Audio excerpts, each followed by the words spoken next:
Hello friends, it's me നീതീസ് വ്ലോഗിൻ്റെ പുതിയൊരു റെസിപ്പിയിലേക്ക് എല്ലാവർക്കും സ്വാഗതം. അപ്പോൾ ഇന്ന് ഞാൻ ക്രിസ്മസ് സ്പെഷ്യൽ ആയിട്ടുള്ള അടിപൊളി ടേസ്റ്റ് ആൻഡ് സോഫ്റ്റ് ആയിട്ടുള്ള യമ്മി ആയിട്ടുള്ളൊരു പ്ലം കേക്കിൻ്റെ റെസിപ്പി ആയിട്ടാണ് വന്നിട്ടുള്ളത്. അപ്പോൾ വീഡിയോ എല്ലാവരും ഫുള്ള് സ്കിപ്പ് ചെയ്യാതെ തന്നെ കാണുക. നമുക്ക് ബീറ്ററൊന്നും ആവശ്യമില്ല, ഓവനില്ലാതെയൊക്കെ നമുക്ക് ചെയ്യാനായിട്ട് പറ്റും. എളുപ്പമായിട്ട് ചെയ്യാൻ പറ്റുന്ന സൂപ്പറായിട്ടുള്ളൊരു റെസിപ്പിയാണ്. അതേപോലെ നേരത്തെ സോക്ക് ചെയ്ത് വെക്കുകയൊന്നും വേണ്ട, പെട്ടെന്ന് തന്നെ തയ്യാറാക്കാൻ പറ്റുന്ന ഒരു ഇൻസ്റ്റൻ്റ് ആയിട്ടുള്ളൊരു പ്ലം കേക്കിൻ്റെ റെസിപ്പിയാണ്. എന്നാൽ ടേസ്റ്റ് ആണെങ്കിൽ അടിപൊളി ടേസ്റ്റുമാണ്. അപ്പോൾ എല്ലാവരും ഈ ഒരു വീഡിയോയ്ക്ക് ലൈക്കൊക്കെ തന്ന് നമ്മളെ ഒന്ന് സപ്പോർട്ട് ചെയ്യുക. അപ്പോൾ നമുക്ക് റെസിപ്പിയിലേക്ക് പോകാം. അപ്പോൾ നമ്മളിന്ന് ഇൻസ്റ്റൻ്റ് ആയിട്ടുള്ള പ്ലം കേക്കാണ് തയ്യാറാക്കാനായിട്ട് പോകുന്നത്. അപ്പം അതേ നമ്മൾ എടുത്തിട്ടുള്ള ഒരു 1/4 കപ്പോളം ടൂട്ടി ഫ്രൂട്ടി എടുത്ത് വെച്ചിട്ടുണ്ട്. ഇത്രയുള്ളൊരു കപ്പിലാണ്. പിന്നെ നമുക്ക് വേണ്ടത് ഇതേപോലെ ഒരു പിടി ഞാൻ കാഷ്യൂനട്ട് എടുത്തിട്ടുണ്ട്. അതേപോലെ ഒരു പിടി ബദാം എടുത്തിട്ടുണ്ട്. അര കപ്പ് റൈസൻസ് എടുത്തിട്ടുണ്ട്. പിന്നെ അതേ ഇതേപോലെ ഒരു 10 അളവിൽ ചെറി എടുത്തിട്ടുണ്ട്. അപ്പോൾ ഇത്രയാണ് നമുക്ക് വേണ്ടത്. നമുക്ക് ആദ്യം ഷുഗർ ഒന്ന് കാരമൽ ചെയ്യണം. അപ്പോൾ അതേ നമുക്കിത് അങ്ങോട്ടൊന്ന് മാറ്റി വയ്ക്കാം. അതെല്ലാം ഞാൻ ഓൾറെഡി എടുത്ത് വെച്ചിട്ടുള്ളതാണ് കേട്ടോ. ഞാൻ ഇങ്ങനെ പഞ്ചസാര എടുത്തിട്ടുണ്ട്. അപ്പോൾ നമ്മൾ അളവ് കപ്പൊന്നും ഇല്ലാണ്ടാണ് ചെയ്യുന്നത്. നമ്മൾ ഏത് കപ്പാണോ എടുക്കുന്നത് ആ ഒരു കപ്പിലാണ് നമ്മൾ ഇതെല്ലാം ചെയ്യുന്നത്. അപ്പോൾ ഈ ഒരു കപ്പാണ് ഞാൻ എടുത്തിട്ടുള്ളത്. അപ്പോൾ ഈ ഒരു കപ്പിന് 1 കപ്പ് നിറച്ച് പഞ്ചസാരയാണ് ഞാനിപ്പോൾ ഇതിൽ എടുത്തിട്ടുള്ളത്. പിന്നെ 3 ടേബിൾ സ്പൂൺ പഞ്ചസാരയും കൂടെ എക്സ്ട്രാ ആഡ് ചെയ്തിട്ടുണ്ട്. അത് 1 കപ്പ് നിറച്ചും പിന്നെ ഒരു 3 ടേബിൾ സ്പൂണും ഞാൻ ഇട്ടിട്ടുണ്ട്. അപ്പം നമുക്കത് ആദ്യം ഒന്ന് കാരമൽ ചെയ്തിട്ട് വരാം. അപ്പോൾ ഇത് നമ്മൾ പഞ്ചസാര കാരമൽ ചെയ്യാനായിട്ട് പോവുകയാണ്. അപ്പോൾ ഞാനിപ്പോൾ നല്ല ഹൈ ഫ്ലെയിമിലായിട്ടാണ് ഇട്ടിട്ടുള്ളത്. അപ്പോൾ നമുക്ക് ആദ്യം ഇത് ചെറിയ സൈഡിൽ നിന്നൊക്കെ ഇങ്ങനെ ഓറഞ്ച് കളറായിട്ടൊക്കെ വരും. ആ ഒരു സമയം വരെ നമുക്കിതൊന്ന് കാരമൽ ചെയ്തിട്ട് എടുക്കണം. പ്രത്യേകം ശ്രദ്ധിക്കുക, അതിനകത്തേക്ക് പുക കയറാനായിട്ട് പാടില്ല. പുക കയറിക്കഴിഞ്ഞാൽ നമ്മുടെ ആ ഒരു കേക്ക് മൊത്തം കയ്പ്പ് രസമായി പോവും. പിന്നെ ആ കേക്ക് കഴിക്കാനേ ഉള്ളില്ല. അതുകൊണ്ട് കെയർഫുള്ളായിട്ട് വേണം ഇത് കാരമൽ ചെയ്തിട്ട് എടുക്കാനായിട്ട്. അപ്പം ഇത് നമുക്ക് ഒന്ന് ഉരുക്കിയെടുത്തിട്ട് വരാം. അപ്പോൾ അതേ നമ്മുടെ പഞ്ചസാര കാരമലായി ഇത് കണ്ടോ സൈഡിൽ നിന്നൊക്കെ ആയി വന്ന് തുടങ്ങിയിട്ടുണ്ട്. അപ്പോൾ ഞാനിത് കൂട്ടിയിട്ട് മീഡിയം ഫ്ലെയിമിലിട്ട് കുറച്ചിട്ട് അങ്ങനെ ഒരു അഡ്ജസ്റ്റ്മെൻറ്റിലാണ് കേട്ടോ.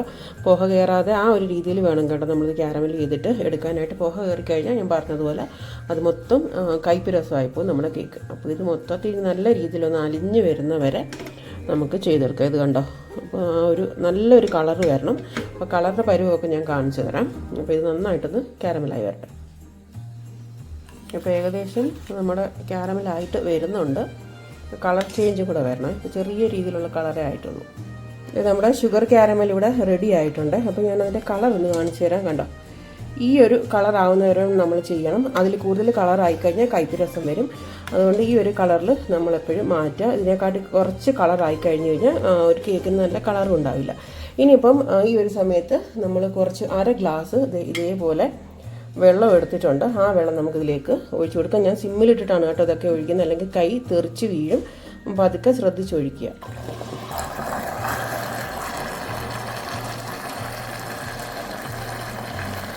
അപ്പോൾ നമ്മുടെ ഇതൊരു കട്ട പിടിച്ചൊരു പരുവത്തിലാണ് ഉള്ളത്. അപ്പോൾ നമുക്കിനി ഹൈ ഫ്ലെയിമിൽ വെച്ചിട്ട് ചൂടാക്കാം.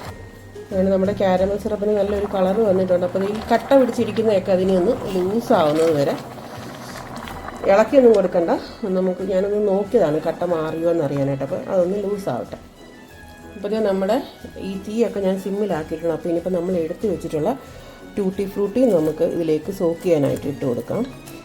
നമുക്ക് റമ്മോ ഒന്നും വേണ്ട, റമ്മോ ഓറഞ്ച് ജ്യൂസോ അല്ല ഗ്രേപ്പ് ജ്യൂസോ ഒന്നും വേണ്ട. നമുക്ക് പെട്ടെന്ന് തന്നെ ഇതിനകത്ത് നമുക്ക് തയ്യാറാക്കി എടുക്കാൻ പറ്റും. വളരെ ഈസിയാണ്, ഒത്തിരി എക്സ്പെൻസ് ഒന്നുമില്ല. പിന്നെ അതേ നമ്മൾ എടുത്ത് വെച്ചിട്ടുള്ള ചെറി നമുക്ക് ഇട്ട് കൊടുക്കാം. പിന്നെ റൈസൻസ്, ബദാം, കിസ്മിസ് എല്ലാം കൂടെ നമുക്ക് ഇതിനകത്തേക്ക് ഇട്ടിട്ട് നമുക്കൊന്ന് സോക്ക് ചെയ്യാൻ പറ്റും. അതേപോലെ കഴിഞ്ഞ ഡിസംബറിൽ നമ്മൾ ഗ്രേപ്പ് ജ്യൂസ് വെച്ചിട്ട് ചെയ്തെടുത്തിട്ടുള്ള പ്ലം കേക്കിൻ്റെ റെസിപ്പി ചെയ്തിട്ടുണ്ട്. അത് ഞാനൊന്നെങ്കിൽ മേളിൽ ടൈറ്റിൽ ലിങ്ക് ഞാൻ കൊടുത്തിട്ടുണ്ടാകും. അതല്ലെങ്കിൽ ഏറ്റവും ബാക്കിൽ ഞാൻ ലിങ്ക് കൊടുത്തേക്കാം കേട്ടോ. അപ്പോൾ ഇതിന് ചെറിയ രീതിയിലൊന്ന് സോക്കാവണം. അപ്പോൾ ഒരു സിമ്മിലിട്ടിട്ട് നമുക്കിതൊന്ന് ചൂടാക്കി എടുക്കണം. അപ്പോൾ ഒരു മണിക്കൂറോളം നമ്മളിതിനകത്ത് ജസ്റ്റ് ഒന്ന് സോക്ക് ചെയ്ത് വെച്ചാൽ മാത്രം മതിയേ. നല്ല ടേസ്റ്റ് ആയിട്ടുള്ളൊരു പ്ലം കേക്കാണ് കേട്ടോ. നമ്മൾ ഇതിനകത്ത് ഇങ്ങനെ നമ്മൾ ചെയ്യുമ്പം നമ്മൾ റമ്മിലൊന്നുമല്ല സോക്ക് ചെയ്തതെന്നൊന്നും ആരും പറയില്ല. അത്രയും നല്ല ടേസ്റ്റ് ആയിട്ടുള്ളൊരു പ്ലം കേക്കാണ്. അപ്പോൾ ഇതിനകത്ത് നമുക്കൊരു ഐറ്റവും കൂടെ ആഡ് ചെയ്യണം. അപ്പോൾ ഇനിയിപ്പോൾ ഞാൻ ഇതേപോലെ പൗഡർ എടുത്തിട്ടുണ്ട്. അത് നമ്മുടെ ജാതിക്കായും അതേ ഗ്രാമ്പും പട്ടയും കൂടെ ഞാൻ പൊടിച്ച് ചേർത്തിട്ടുള്ളതാണ്. അത് ഇതിനകത്തേക്ക് ചേർക്കുമ്പം ഇതിനകത്തും അതിൻ്റെ ആ ഒരു കുത്തലിൻ്റെ ടേസ്റ്റ് കിട്ടും. നല്ല, അതായത് നമ്മുടെ ആ പ്ലം കേക്കിലൊരു കുത്തലുണ്ടല്ലോ, ആ ഒരു ടേസ്റ്റ് കിട്ടുന്നതിന് വേണ്ടിയിട്ടാണ്. അപ്പോൾ അത് കുറച്ച് നേരം ഒന്ന് ചൂടായി വരട്ടെ. ഞാൻ കുറച്ച് ഡേറ്റ്സ് എടുത്തിട്ടുണ്ടായിരുന്നു, അത് പറയാനായിട്ട് വിട്ടുപോയി. കണ്ടോ, ഒരു 5-6 ഡേറ്റ്സ് എടുത്തിട്ട് ഇതേ ഈ ഒരു പരുവത്തിലാക്കി വെച്ചിട്ടുണ്ട്. അത് ഇതിനകത്ത് നിങ്ങളെ കാണിക്കാൻ വിട്ടുപോയി. അപ്പോൾ അതും കൂടെ നമുക്കിതിനകത്ത് ആഡ് ചെയ്തിട്ട് കൊടുക്കാം. നല്ല റിച്ച് ആയിട്ടുള്ളൊരു പ്ലം കേക്കാണ് കേട്ടോ. അപ്പോൾ അതും കൂടെ ആ ഒരു ഷുഗർ സിറപ്പിൽ നമ്മൾ ഇപ്പോഴും ഞാൻ ഗ്യാസ് ഓഫ് ചെയ്തിട്ടില്ല, ചെറുതായിട്ട് ഇങ്ങനെ തിളച്ചുകൊണ്ടിരിക്കുകയാണ്. അപ്പോൾ നമുക്ക് ആ ഷുഗർ സിറപ്പിൽ ഇതെല്ലാം ഇട്ടൊന്ന് സോക്ക് ചെയ്യാം. അപ്പോൾ ഞാനിപ്പോൾ ഗ്യാസിന് സ്വിച്ച് ഓഫ് ചെയ്ത് കൊടുക്കുകയാണ്. ഇനി നമുക്ക് നന്നായിട്ട് ഇതൊന്ന് തണുത്ത് 1 മണിക്കൂർ അതൊന്ന് സോക്കാവട്ടെ. അതിനുശേഷം നമുക്ക് ബാക്കി ചെയ്യാം. അപ്പോൾ നമ്മളിനി കേക്ക് ഉണ്ടാക്കാൻ പോവുകയാണ്. അപ്പോൾ ഞാൻ ആദ്യം പറഞ്ഞ പോലെ ഈ കപ്പിൽ തന്നെ, അതായത് നമ്മൾ ആദ്യം ഏത് കപ്പാണോ ഉപയോഗിക്കുന്നത് ആ ഒരു കപ്പിൽ തന്നെ എല്ലാ അളവും എടുക്കണമെന്ന് ഞാൻ പറഞ്ഞല്ലോ. അപ്പോൾ ഈ ഒരു കപ്പിൽ 2 കപ്പ് മൈദയാണ് ഞാൻ എടുത്തിട്ടുള്ളത്. അപ്പം ഇതിലേക്ക് ഇനിയിപ്പോൾ നമുക്ക് ബേക്കിംഗ് പൗഡറൊക്കെ ഒന്ന് ആഡ് ചെയ്ത് കൊടുക്കാം. അപ്പോൾ ഞാൻ 1/2 സ്പൂൺ അളവിൽ ബേക്കിംഗ് പൗഡറാണ് ഇട്ട് കൊടുക്കുന്നത്. ഇനി മധുരമൊക്കെ ബാലൻസ് ചെയ്യാൻ വേണ്ടി 1 നുള്ളു ഉപ്പ്, ഇതേ ഒരു 1/4 സ്പൂൺ അളവിൽ നമ്മൾ പൊടിച്ച് വെച്ചിട്ടുള്ള പട്ടയും നട്ട്മഗ് പൗഡറും ഗ്രാമ്പുവും കൂടെ പൊടിച്ചിട്ടുണ്ടായിരുന്നല്ലോ, അത് നമ്മളിതിലേക്ക് ആഡ് ചെയ്ത് കൊടുക്കുകയാണ്. അപ്പോൾ അത് നല്ല രീതിയിൽ മിക്സ് ചെയ്യാം. ഞാനാണെങ്കിൽ ഈ ഒരു മാവ് ഞാൻ അരിച്ചിട്ട് ഓൾറെഡി എടുത്ത് വെച്ചിട്ടുള്ളതാണ്. അപ്പോൾ അതുകൊണ്ട് ജസ്റ്റ് നമുക്കിതൊന്ന് മിക്സ് ചെയ്ത് കൊടുത്താൽ മാത്രം മതി.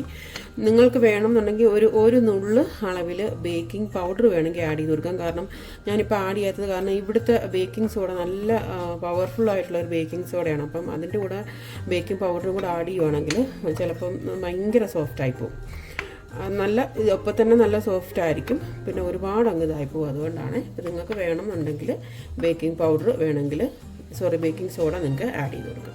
നമുക്കിത് അങ്ങോട്ട് മാറ്റി വയ്ക്കാം. പിന്നെ ഞാൻ ഇതേപോലെ ഈ ഒരു ബേക്കിംഗ് ട്രേയിലാണ് ഞാനിപ്പോൾ കേക്ക് ബേക്ക് ചെയ്യാനായിട്ട് പോകുന്നത്. ഞാൻ ഓൾറെഡി ഇതിനകത്ത് ബേക്കിംഗ് ഷീറ്റ് ഇട്ടിട്ടുണ്ട്, കുറച്ച് ഓയിലുമൊക്കെ സ്പ്രെഡ് ചെയ്യണം നമുക്ക് കാണാം. അപ്പോൾ അതും കൂടെ നമുക്ക് അങ്ങോട്ട് മാറ്റി വയ്ക്കാം. പിന്നെ നിങ്ങൾക്ക് വീട്ടുണ്ടെങ്കിൽ വീട്ടിൽ ചെയ്യാം. ഞാൻ പക്ഷേ എല്ലാവർക്കും ചെയ്യാൻ പറ്റുന്ന രീതിയിൽ ആയതുകൊണ്ട് ഞാൻ ഇപ്പം ഒരു മിക്സിയുടെ ജാറിലാണ് നമ്മൾ ബാക്കിയുള്ള സാധനങ്ങളെല്ലാം ബാക്കിയുള്ള സാധനങ്ങളെല്ലാം നമ്മൾ തയ്യാറാക്കുന്നതിനകത്താണ്. അത് ഞാനിതിലേക്ക് 3 മുട്ടയാണ് അത് പൊട്ടിച്ചത് ഇതിലേക്ക് ആഡ് ചെയ്ത് കൊടുക്കുവാണ്. നമുക്കിതിലേക്ക് ലേശം വാനില എസൻസ് ആഡ് ചെയ്ത് കൊടുക്കാം. ഇത്ര അളവിൽ വാനില എസൻസ് ആഡ് ചെയ്യുവാണ്. ഇനി ഇതിലേക്ക് ഒരു 1/4 കപ്പ് സൺഫ്ലവർ ഓയിൽ ആഡ് ചെയ്യുവാണ്. നമ്മൾ ഒന്നിച്ചെല്ലാം കൂടെ അടിച്ചെടുക്കുവാണ്. നമ്മൾ നേരത്തെ എടുത്ത സെയിം കപ്പിൽ തന്നെ 1/2 കപ്പ് പൊടിച്ച പഞ്ചസാര ആഡ് ചെയ്യുവാണ്. അപ്പോൾ നമുക്കിതെല്ലാം കൂടെ മിക്സിയുടെ ജാറിലൊന്ന് അടിച്ചെടുത്തിട്ട് വരാം. ഇത് ഞാൻ എല്ലാം കൂടെ അടിച്ചെടുത്ത് വെച്ചിട്ടുണ്ട് മിക്സിയുടെ ജാറിൽ. അപ്പോൾ നമുക്കിനി ഇതേപോലൊരു ബൗളിലേക്ക് ഇത് ഒഴിച്ച് കൊടുക്കാം. ഫുള്ളും നമ്മളതിലേക്ക് ഒഴിച്ചിട്ടുണ്ട്. ഇനി നമുക്ക് ഇതിലേക്ക് നമ്മൾ എടുത്ത് വെച്ചിട്ടുള്ള ഷുഗർ സിറപ്പും അതേപോലെ നമ്മുടെ നട്ട്സും എല്ലാം കൂടെ ഇതിലേക്ക് ആഡ് ചെയ്യാം.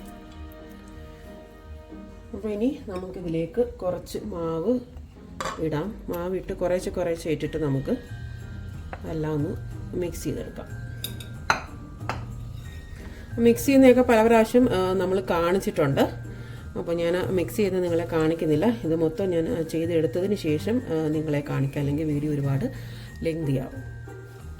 അത് നമ്മൾ ഇത് ഫുള്ളും മിക്സ് ചെയ്ത് എടുത്തിട്ടുണ്ട്. അപ്പോൾ ഈ ഒരു പരുവത്തിലാണ് കേട്ടോ നമ്മുടെ പ്ലം കേക്കിൻ്റെ ബാറ്റർ ഇരിക്കുന്നത്.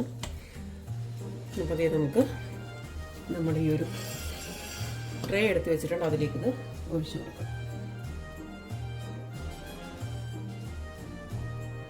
അപ്പോൾ ടൂട്ടി ഫ്രൂട്ടിയും കാഷ്യൂനട്ടൊക്കെ ഇട്ടിട്ട് നമ്മുടെ കേക്ക് ഞാനൊന്ന് ഡെക്കറേറ്റ് ചെയ്തിട്ട് വെക്കുവാണ്. ഞാൻ ഈ ബാറ്റർ തയ്യാറാക്കുന്ന സമയത്ത് ഞാൻ ഓവൻ ഒരു 10 മിനിറ്റ് പ്രീ ഹീറ്റ് ചെയ്യാനായിട്ട് വെച്ചിട്ടുണ്ട് 180 ഡിഗ്രിയിൽ. നിങ്ങൾ കുക്കറിനകത്തോ അല്ലെങ്കിൽ ഗ്യാസിലൊക്കെയാണ് വെക്കുന്നതെങ്കിൽ നിങ്ങൾ ആ സാധാരണ വെക്കുന്ന ആ ഒരു പാത്രത്തിൽ പ്രീ ഹീറ്റ് ചെയ്തിട്ട് വെക്കാവുന്നതാണ്. നിങ്ങൾ ഈ ഒരു വീഡിയോ കാണുന്ന സമയത്ത് ഞാൻ നാട്ടിലായിരിക്കും കേട്ടോ. ഇവിടെ മക്കൾക്കൊക്കെ സ്കൂൾ അടച്ചു. അപ്പോൾ ഡിസംബർ വെക്കേഷന് നാട്ടിലോട്ട് വരുവാണ്. അപ്പം നിങ്ങൾക്ക് വീഡിയോ ചെയ്ത് കാണിക്കാൻ വേണ്ടി ഞാൻ ഓൾറെഡി ഇവിടെ വെച്ച് അതെല്ലാം ചെയ്തിട്ടാണ് പോകുന്നത്. അപ്പം ഞാൻ പോസ്റ്റ് ചെയ്യുന്നതൊക്കെ നാട്ടിൽ വന്നതിന് ശേഷമായിരിക്കും കേട്ടോ. അപ്പോൾ നിങ്ങൾക്ക് ആവശ്യമുള്ള വീഡിയോസൊക്കെ ഞാൻ എടുത്ത് വെച്ചിട്ടുണ്ട്. അപ്പോൾ വീഡിയോസ് റെഗുലറായിട്ട് സാധാരണ വരുന്നത് പോലെ തന്നെ വീഡിയോ വരുന്നതായിരിക്കും. അപ്പോൾ നമുക്ക് ഇനിയിപ്പോൾ ഇതൊന്ന് ബേക്ക് ചെയ്യാനായിട്ട് ഓവനിലേക്ക് വെച്ച് കൊടുക്കാം. അപ്പോൾ അതായത് ഓവനിലേക്ക് വെക്കുകയാണ് 180 ഡിഗ്രിയിൽ. ഞാൻ പ്രീ ഹീറ്റ് ഓപ്ഷൻ മാറ്റിയിട്ട് ഇനിയിപ്പോൾ ബേക്കിംഗ് ഓപ്ഷനിലിട്ടിട്ട് നമുക്ക് വേവിച്ചെടുക്കാം. വേവിച്ചെടുത്ത സമയം എത്രയാണെന്നുള്ളത് ഞാൻ പറയാം. അപ്പോഴത്തേക്കും നമ്മുടെ പ്ലം കേക്ക് റെഡി ആയിട്ടുണ്ട്. 1 മണിക്കൂർ വെച്ചപ്പോഴത്തേക്കും അടിപൊളിയായിട്ടുള്ള കേക്കായിട്ടൊക്കെ വന്നിട്ടുണ്ട്. അതേ നല്ല സോഫ്റ്റ് ആയിട്ടുള്ള കേക്കാണ്. അപ്പോഴത്തേക്കും നമുക്ക് 2 ദിവസത്തിന് ശേഷം ഇത് കട്ട് ചെയ്തിട്ട് കാണിക്കാം. അപ്പോൾ നമ്മുടെ 2 ദിവസമായിട്ടുള്ളൊരു പ്ലം കേക്കാണ്. അപ്പോൾ ഞാൻ ഇതൊന്ന് നിങ്ങളെ കട്ട് ചെയ്തിട്ട് കാണിക്കാം. നല്ല സോഫ്റ്റ് ആയിട്ടുള്ള ഒരു പ്ലം കേക്കാണ്. അപ്പോൾ എല്ലാവരും ഈ ഒരു രീതിയിൽ ട്രൈ ചെയ്ത് നോക്കുക. ഉറപ്പായിട്ടും എല്ലാവർക്കും ഇഷ്ടപ്പെടും. നമുക്ക് വീട്ടിൽ തന്നെ മിക്സിയുടെ ജാറുണ്ടെന്നുണ്ടെങ്കിലും അടുപ്പിലുമൊക്കെ നമുക്കിത് ചെയ്തെടുക്കാൻ പറ്റും. അപ്പോൾ ഞാൻ കട്ട് ചെയ്ത പോർഷൻ നിങ്ങളെ കാണിക്കാം. ഇത് കണ്ടോ, നല്ല ജ്യൂസി ആയിട്ടുള്ള അടിപൊളിയായിട്ടുള്ളൊരു പ്ലം കേക്കാണ്. ഇത് കണ്ടോ, നല്ല സോഫ്റ്റ് ആയിട്ടാണ് ഈ ഒരു പ്ലം കേക്ക് ഇരിക്കുന്നത്. നമ്മൾ ഇഷ്ടംപോലെ ആവശ്യത്തിന് ടൂട്ടി ഫ്രൂട്ടിയും അതേപോലെ കിസ്മിസും ഡേറ്റ്സും ഒക്കെ ഇട്ടിട്ടുള്ളതാണ്. അതാണ് അടുത്ത പോർഷൻ. അപ്പോൾ ഇതേപോലെ എല്ലാവരും ചെയ്ത് നോക്കുക. ഉറപ്പായിട്ടും എല്ലാവർക്കും ഇഷ്ടപ്പെടുന്നതാണ്. അപ്പോൾ ഇനിയും നല്ല നല്ല റെസിപ്പീസുമായിട്ട് ഞാൻ നിങ്ങളുടെ മുന്നിൽ വരുന്നതായിരിക്കും. ഇതുവരെ എല്ലാവരും സുഖമായിട്ടിരിക്കുക, സന്തോഷമായിട്ടിരിക്കുക. അതുപോലെ നമ്മുടെ ചാനൽ ആദ്യമായിട്ടാണ് കാണുന്നതെന്നുണ്ടെങ്കിൽ എല്ലാവരും നമ്മുടെ ചാനൽ ഒന്ന് സബ്സ്ക്രൈബ് ചെയ്ത് സപ്പോർട്ട് ചെയ്യാനായിട്ട് മറന്നു പോകരുത്. കാരണം നിങ്ങളുടെയൊക്കെ സപ്പോർട്ട് നമുക്ക് ആവശ്യമാണ്. അപ്പോൾ ഇനി അടുത്ത റെസിപ്പി ആയിട്ട് കാണുന്നത് എല്ലാവരും താങ്ക് യു ഫോർ വാച്ചിങ്.